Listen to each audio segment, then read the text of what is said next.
Assalamualaikum warahmatullahi wabarakatuh. Perkenalkan, nama saya Muhammad Raja Setiawan dari Prodi Ekonomi Syariah kelas D. Di sini saya akan menjelaskan sedikit video untuk memenuhi salah satu tugas mata kuliah Statistik 2 yang diampu oleh Ibu Hasnita. Baik, langsung saja. Di video kali ini, saya akan menjelaskan langkah-langkah dalam membuat regresi linear sederhana. Di sini saya sudah memberikan contoh 10 perusahaan yang memproduksi laptop, kemudian dicatat pengeluaran iklan dalam miliar dan profit dalam miliar selama tahun 2015. Nah, ini adalah bentuk datanya. Di sini sebelum kita mencari datanya, kita akan menentukan yang mana X dan mana yang Y. Jadi di sini iklan kita tulis sebagai X dan profit kita tulis sebagai Y. Baik, langsung saja untuk materi yang pertama. Nah, untuk yang pertama ini kita langsung pindahkan ke aplikasi SPSS. Nah, di sini saya sudah menulis aplikasi SPSS-nya. Saya sudah menyalin datanya. Langsung saja untuk sebelum kita mencari hasilnya, di sini kita akan menulis terlebih dahulu di bagian name, ini kita X, dan di bawahnya kita bikin Y. Dan sebelah sini kita di bagian label, kita akan menulis namanya yaitu iklan dan profit. Nah, baik, langsung saja. Yang pertama, kita ke analisis. Selanjutnya, regression. Selanjutnya ke linear. Nah, di bagian ini, untuk yang X, kita akan pindah ke X, kita akan pindah ke independent S. Independent ini merupakan peubah bebas, sedangkan yang profit ini kita akan taruh di bagian dependent, yaitu peubah tidak bebas. Nah, langsung saja setelah itu kita ke statistik. Nah, untuk model fit-nya, kita klik di sini model fit, dan untuk mengetahui R squared-nya, kita klik di sini. Nah, setelah itu, kita klik continue, lalu OK.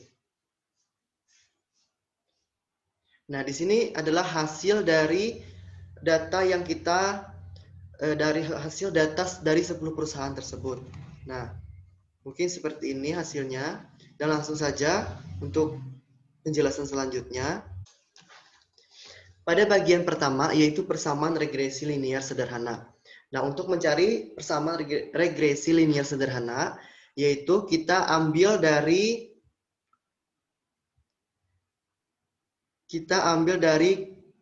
covariance ini, kita pindahkan ke Word. Nah, setelah itu, jadi untuk persamaan regresi linear sederhana, kita bisa lihat nilai, yaitu kita bisa lihat nilainya. Yang pertama yaitu 381,951 ke covariances. Nah, kemudian kita lihat juga iklannya yaitu sebesar 5,389. Nah, jadi ada nilai kontan dan ada nilai X iklan B1 dan BO. Nah, ini merupakan B1 dan BO. Di sini B1-nya sebesar 381,95 plus ini untuk yang B0-nya 5,39 XI. Nah, pada saat biaya iklan 0 miliar, maka profit yang diperoleh adalah sebesar 381,95 miliar. Bila biaya iklan bertambah 1 miliar, maka profit akan bertambah sebesar 5,39 miliar. Lihat nilai B1 positif. Nah, ini ya. B1 positifnya 5,39. Nah, kemudian untuk mencari data yang kedua, apakah iklan berpengaruh pada profit perusahaan? Uji hipotesis pada taraf nyata A sama dengan 0,05. Kita bisa lihat dua sisi atau sisi pertama, kita dapat melihat nilai terhitung dan sisi kedua kita dapat melihat nilai dari signifikan. Nah, bisa dilihat sendiri, ini adalah nilai yang pertama dan nilai yang kedua.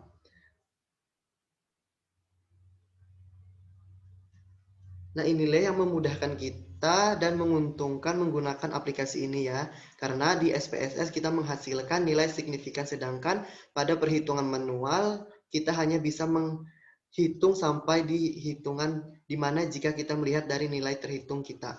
Nah, pastinya membandingkan dengan nilai T-tabel. Nih, ini hasil nilai T-tabelnya dan ini adalah rumusnya. Ujian hipotesis 1HO bagi B1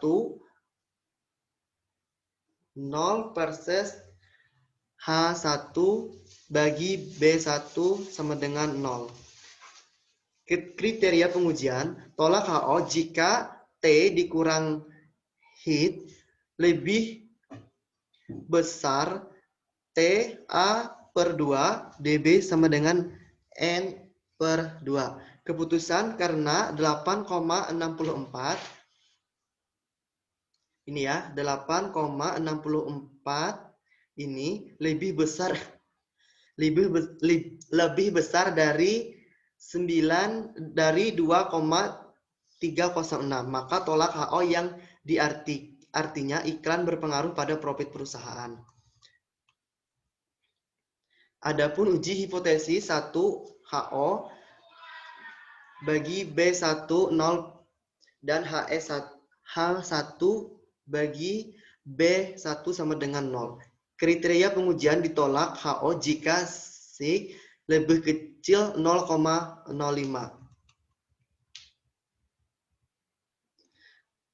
Setelah itu keputusan karena 6 artinya iklan berpengaruh pada profit perusahaan. Baik, selanjutnya yaitu yang ketiga. Yang ketiga ini untuk pencariannya kita sama dengan yang satu dan yang kedua, yaitu dari coverage. Nah, yang ketiga, apakah semakin besar biaya iklan yang dikeluarkan, akan semakin besar pula profit yang diperoleh. Uji hipotesis pada taraf nyata A sama dengan 0,05. Nah, pada bagian ketiga ini, jadi ada dua sisi juga nih. Yang pertama, kita bisa melihat dari nilai terhitung dan nilai signifikan. Nah, ini nilai signifikannya, di mana terhitung terisi bandingkan dari T-tabel. T-tabelnya kita tentukan terlebih dahulu. Ini berdasarkan distribusi T, bahwa nilai T-tabelnya 1, nilai T-tabelnya adalah 1,860. Nah, uji hipotesis kita bandingkan dengan terhitung,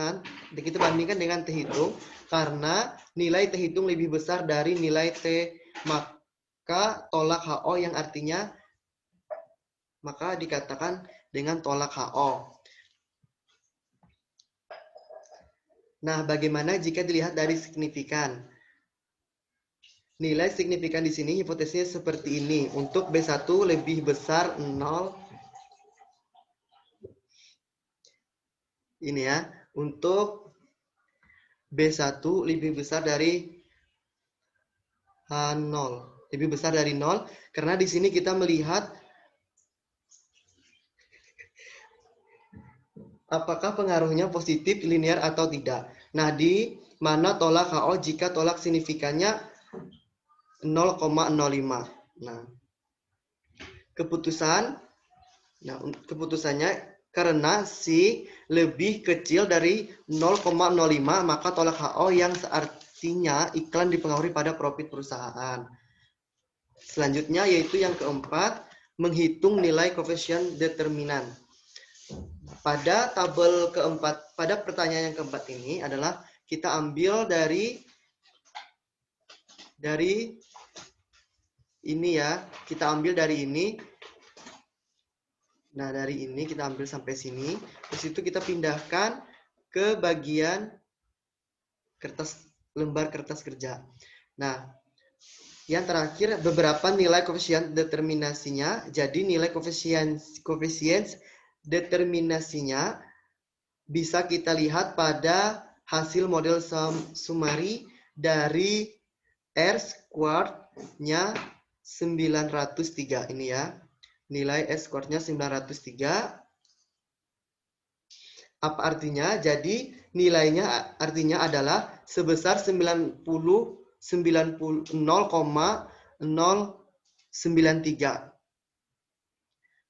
Artinya adalah sebesar 90,3%. Profit dipenuhi oleh biaya iklan dan selebihnya dipengaruhi oleh faktor lain yang tidak diteliti.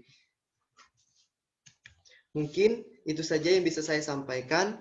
Kurang lebihnya mohon maaf. Wabillahi taufiq wal hidayah. Wassalamualaikum warahmatullahi wabarakatuh.